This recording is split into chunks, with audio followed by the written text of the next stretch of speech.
My presentation is on the case of the Lee family versus the U.S. government in 1882.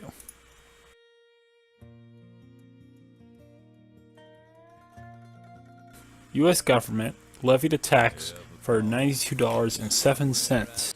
With inflation, this tax is now worth $1,791. As the property owner, Mary Lee was required to pay the tax in person.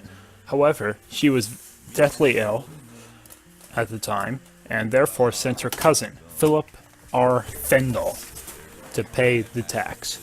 The U.S. government officials refused the payment and instead claimed Arlington as the payment. They then auctioned the land off. The only bidder was a branch of the U.S. government, which bid on it for military purposes. The military was camped there for a while, and they eventually started burying soldiers there. At the end of the war, there was more than 16,000 people buried on land that was questionably theirs.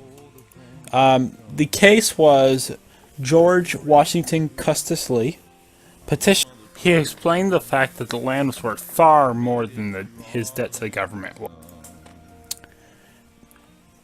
The court ruled in George Washington Custis Lee's favor.